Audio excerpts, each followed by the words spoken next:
કોંગ્રેસના સાંસદ અધીર રંજન દ્વારા રાષ્ટ્રપતિને લઈને કરાયેલી ટિપ્પણીના વિરોધમાં ભારતીય જનતા પાર્ટી દ્વારા સુરતના નાનપુરા ખાતે આવેલ મકાઈ પુલ પાસે એટલે કે કોંગ્રેસ કાર્યાલય નજીક જ અધીર રંજન ચૌધરીનું પુતળાદહન કરાયું હતું।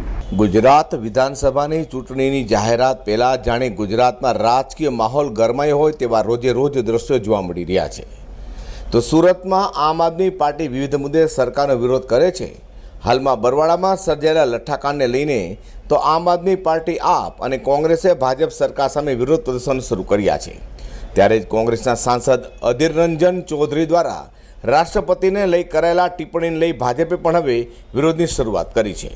જેમાં સુરત ભારતીય જનતા પાર્ટી પ્રમુખ નિરંજન જાંજમારાની આગેવાનીમાં ભાજપના કાર્યકરોએ મોટી સંખ્યામાં ભેગા થઈ નાનપુરા મકાઈ પુલ ખાતે કે જ્યાં નજીકમાં જ કોંગ્રેસ કાર્યાલય આવ્યું હોય ત્યાં અધીર રંજન ચૌધરીનું પુતળા દહન કર્યું હતું। દેશના પ્રથમ નાગરિક મહામહિમ રાષ્ટ્રપતિ મહોદયા શ્રીમતી દ્રૌપદીજી મુર્મુજી વિશે જ્યારે કોંગ્રેસ પક્ષના લોકસભાના નેતાએ ખૂબ અપમાનજનક ટિપ્પણીઓ કરી છે, એવા ઉચ્ચારણો કર્યા છે, ત્યારે આ દેશના જાગૃત નાગરિક તરીકે, આ રાષ્ટ્રીય સંગઠન તરીકે ભારતીય જનતા પાર્ટી એને બિલકુલ સાખી નહીં લે, એના તમામ કાર્યકર્તાઓ એનો વિરોધ કરી રહ્યા છે।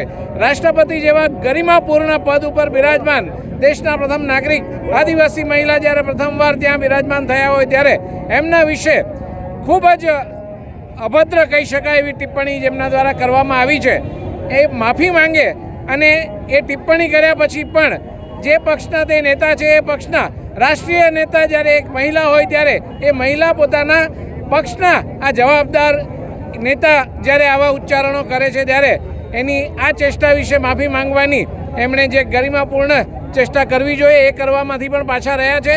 એ બદલ સોનિયાજીના આવા અસંવેદનશીલ વલણને ભારતીય જનતા પાર્ટી સખત શબ્દોમાં વખોડી કાઢે છે અને માંગણી કરે છે કે એમના આ પ્રતિનિધિએ એમના વતી સોનિયાજીએ પણ આ દેશની માફી માંગવી જોઈએ। અધીર રંજન ચૌધરીએ રાષ્ટ્રપતિને લઈ કરેલા ટિપ્પણીને લઈને ભાજપ દ્વારા તેઓનું પુતળા દહન કરાયું હતું।